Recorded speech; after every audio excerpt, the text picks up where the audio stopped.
dan mereka. Nah, ini berkaitan dengan kalau memvisualisasikan berarti membentuk gambar dalam pikiran. Intinya kan begitu di sini ya ceritanya.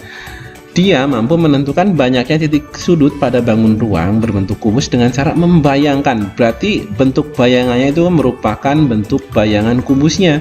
Sudah kelihatan sekali gambar kubus dalam pikirannya.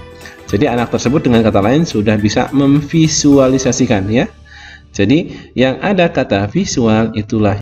Assalamualaikum warahmatullahi wabarakatuh. Selamat siang sobat-sobat guru semua. Jumpa lagi dengan saya di Mangga Forza Channel. Channelnya Bapak dan Ibu Guru untuk berdiskusi mencari solusi. Teman-teman guru semua, kali ini saya akan membahas 6 soal terkait pretest PPG dalam jabatan yang tentunya nanti selepas tanggal 4 Maret sesuai dengan jadwal yang telah ditentukan. Teman-teman yang lolos administrasi tentunya akan menjalani untuk tahap berikutnya, yaitu tahap seleksi akademik atau yang sering kita sebut dengan pretest. Baik teman-teman semua, bagi teman-teman semua yang baru menemukan channel ini, jangan lupa klik like, share, komen, dan subscribe untuk mendukung berkembangnya channel ini. Jangan lupa juga untuk mengaktifkan notifikasi loncengnya agar setiap kali saya upload video terbaru, teman-teman adalah orang pertama yang mendapatkan notifikasi dari channel saya ini. Untuk part-part sebelumnya bisa teman-teman lihat di kolom deskripsi. Di situ sudah saya taruhkan linknya ya teman-teman semua. Oke teman-teman semua, kita mulai saja video. Baik, yang pertama berkenaan dengan teori belajar teman-teman. Teori belajar bermakna di sini ya. Teori belajar bermakna itu adalah teori belajar yang dikemukakan oleh Brunner ya tentunya ya. Teori belajar bermakna pada matematika atau meaningful theory mendukung penggunaan benda-benda untuk dimanipulasi sehingga siswa dapat memahami dari konsep dan keterampilan baru. Seperti contoh berikut. A. Guru mengenalkan bilangan 3 angka menggunakan contoh 3 mangga, 3 balon, 3 pensil. B. Guru mengenalkan bilangan 3 dengan mengajak siswa menyebutkan secara verbal. Guru mengenalkan bilangan 3 angka dengan menuliskan simbol 3 angka. Yang D. Apakah guru mengenalkan bilangan 3 angka dengan menggunakan gambar 3 mangga, 3 balon, 3 pensil. Oke teman-teman semua, sebenarnya setiap soal ada kata kuncinya, tapi alangkah baiknya teman-teman tentunya punya materi pendukung sebagai dasar untuk menjawab setiap pertanyaan yang tentunya nanti akan muncul dalam pretest. Oke, teori Brunner teman-teman semua. Teori Brunner ini sering kali keluar entah itu di pretest ataupun nanti tentunya akan keluar di soal uji pengetahuan atau UP ketika Bapak Ibu Guru tentunya sudah menjalani yang namanya PPG ya. Teori Brunner ini ada 3 yang perlu teman-teman semua hafalkan. Yang pertama adalah enaktif ya. Enaktif adalah melalui tindakan atau dengan kata lain belajar sambil melakukan.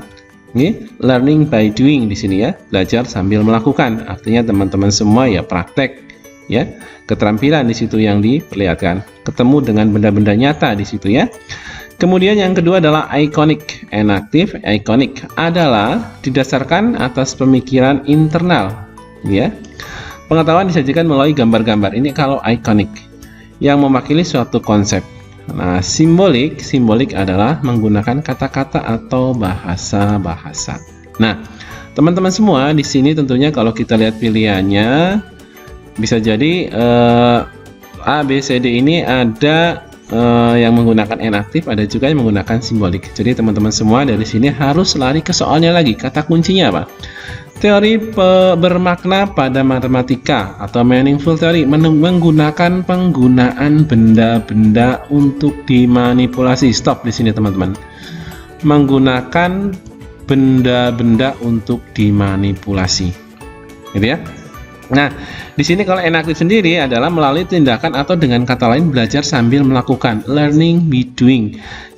Yang pertama, guru mengenalkan bilangan 3 menggunakan contoh 3 mangga. Berarti ini merupakan contoh asli ya dari barang bandangan atau benda-bendanya ini.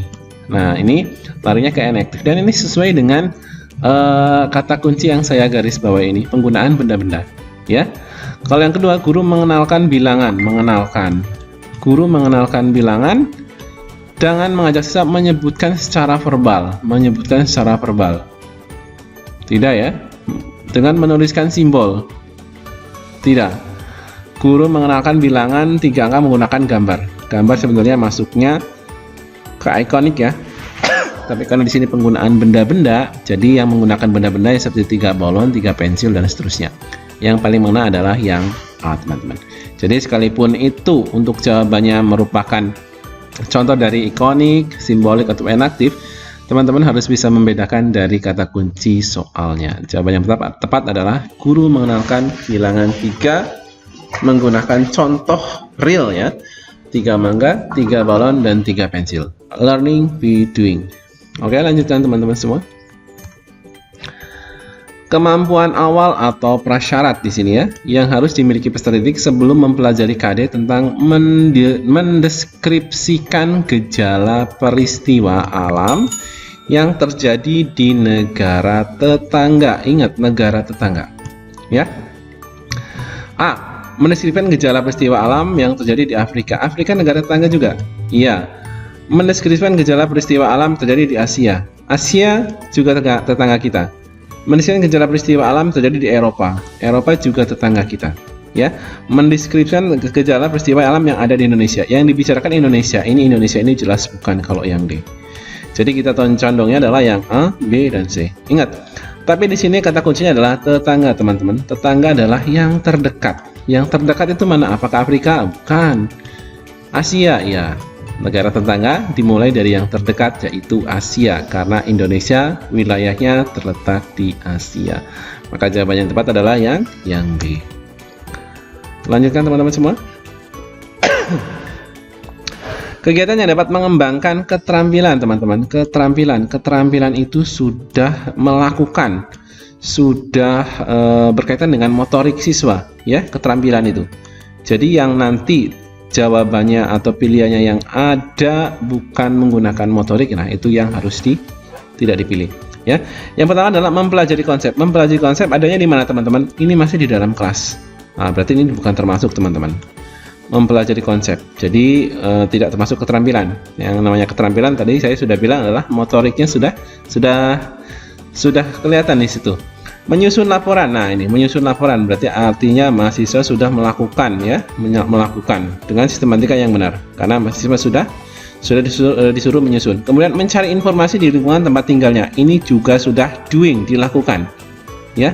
Berarti dia sudah bergerak. Melakukan wawancara sudah jelas sekali. Jadi, pilihannya yang tepat adalah yang memuat 2, 3, dan 4. Yang ada satunya tidak usah dipilih, teman-teman semua. Jadi yang tepat adalah yang C. Oke, lanjutkan teman-teman semua. Guru akan mengajarkan materi produksi dan konsumsi di sini. Agar pembelajaran bermakna, nah ini pelajaran bermakna tadi ya, ada N aktif, ada simbolik, ada ikonik, dan menyenangkan. Sebaiknya titik. Tadi ini adalah teori Brunner ya, teori belajar Brunner ya. Nah, Brunner sendiri tadi kalau yang inaktif adalah learning by doing, belajar sambil melakukan. Nah, kalau yang A menjelaskan cerita yang menarik, saya rasa bukan. Menjelaskan materi dengan menggunakan media gambar, saya jelas bukan. Berdiskusi juga bukan, teman-teman. Nah, mengajak siswa, nah ini mengajak siswa ke lokasi, doing langsung ya. Siswa jadi diajak ke tempat sesuai dengan materi pembelajaran saat itu ya, jadi doing.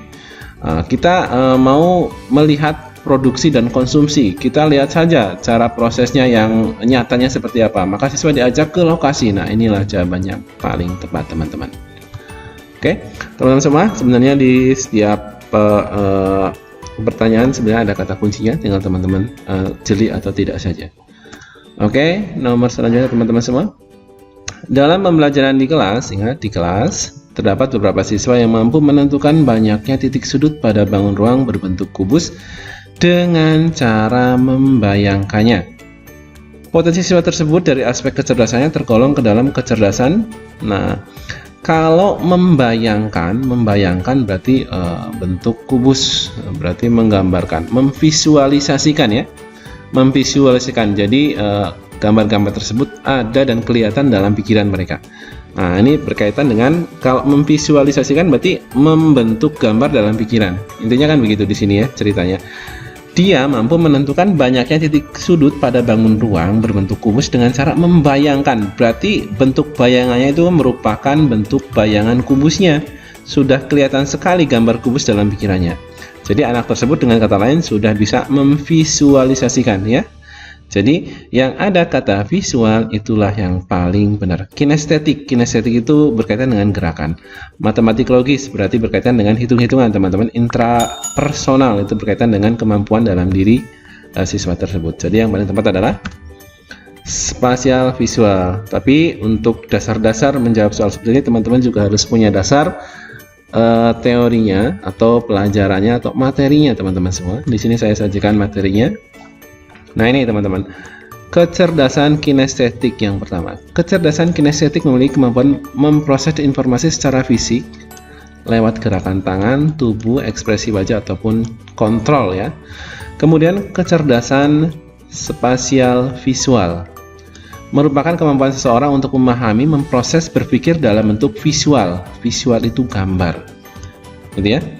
Seorang yang memiliki kecerdasan ini mampu menerjemahkan gambaran dalam pikirannya. Nah, ini kata kunci yang tadi sebenarnya sudah disajikan di soalnya. Kecerdasan logis matematis. Nah, ini teman-teman juga harus tahu ya, hafal. Adalah kemampuan berpikir dalam penerapan atau menghitung. Ingat, kata kunci menghitung berarti nanti kaitannya dengan kecerdasan logis matematis. Kemampuan menelaah secara logis, ilmiah, dan matematis. Kecerdasan intrapersonal, kemampuan memahami diri sendiri, bertindak berdasarkan pemahaman tersebut. Ya, jadi sebenarnya tiap kali ada soal pasti ada kata kunci yang diambil dari jawabannya. Ya, kata kunci dari dari pengertian sebuah jawaban. Intinya begitu teman-teman. Oke, lanjutkan. Pak Sandi akan mengajarkan suatu materi pembelajaran di kelas 10. Pak Sandi akan menerapkan suatu model pembelajaran yang memungkinkan para peserta didik belajar kelompok. Tetapi, nah ini sepertinya kalau ada tetapi biasanya ada kata kunci di sini teman-teman semua. Jadi hati-hati setelah kata tetapi silahkan ditelaah benar-benar ya. Pak Sandi hanya membantu peserta didik yang mengalami kesulitan secara individual. Nah, ini kata kuncinya individual teman-teman semua. Jadi nanti kalau ketika disajikan dalam bentuk pilihan, biasanya nanti akan ada muncul individual. Jadi dilihat saja. Model pembelajaran yang sesuai adalah student team. Nah, kalau tim saya rasa tidak masalah. Tim itu kan kelompok ya. Jigsaw juga salah satu kelompok tim ya, kelompok ya, pembuatan kelompok, belajar kelompok. Tapi yang paling benar adalah individualization di sini ya, sesuai dengan kata kuncinya. Jadi jawaban yang paling tepat adalah team assisted individualism. Tapi teman-teman semua, sekali lagi saya sarankan dan saya tekankan teman-teman juga harus punya dasar ilmunya ya, atau teorinya. Nah, ini teorinya teman-teman. Untuk definisi sendiri, Student Teams Achievement Division atau STAD merupakan salah satu metode pembelajaran kooperatif. Model ini mengkondisikan mahasiswa belajar bersama dalam kelompok-kelompok kecil, saling membantu satu sama lain. Jadi yang membantu itu satu mahasiswa dengan mahasiswa lainnya. Jadi di sini dosen tidak berpengaruh sama sekali. Kemudian team assisted individualism atau individualization ya, artinya bantuan terhadap individu atau perseorang dalam pembelajaran kelompok. Nah, di sini guru ataupun dosen sudah turun tangan untuk membantu salah satu atau beberapa siswa yang mengalami kesulitan. Oke, seperti contoh yang sudah saya contohkan tadi di atas ini ya. Kemudian metode Jigsaw teman-teman. Metode Jigsaw adalah teknik pembelajaran kooperatif di mana siswa, bukan guru yang memperoleh tanggung jawab lebih besar dalam melaksanakan pembelajaran. Artinya yang aktif itu siswanya, bukan gurunya. Ya, ini Jigsaw. Jadi gurunya sekedar menilai, melihat, memandu saja. Team Games Turnamen atau TGT ya, merupakan model pembelajaran kooperatif dengan dibentuknya kelompok-kelompok kecil dalam kelas yang terdiri dari 3-5 siswa yang heterogen ya, heterogen artinya bermacam-macam, mengedepankan kompetisi kelompok satu dan lainnya. Jadi nanti yang berkompetisi kelompok A dengan B atau kelompok dengan C gitu ya. Jadi yang paling tepat adalah team assisted individualism atau individualization. Terima kasih teman-teman semua. Oh ya, Oh iya, sudah teman-teman, sudah habis. Ini 6 soal untuk part yang kelima. Silakan untuk part yang sebelumnya bisa teman-teman saksikan di kolom deskripsi. Jangan lupa klik like, share, komen, dan subscribe untuk mendukung berkembangnya channel ini. Jangan lupa juga untuk mengaktifkan notifikasi loncengnya agar setiap kali saya upload video, teman-teman adalah orang pertama yang mendapatkan notifikasi dari saya. Selamat siang, saya Heri. Assalamualaikum warahmatullahi wabarakatuh. Sukses pretest 2022.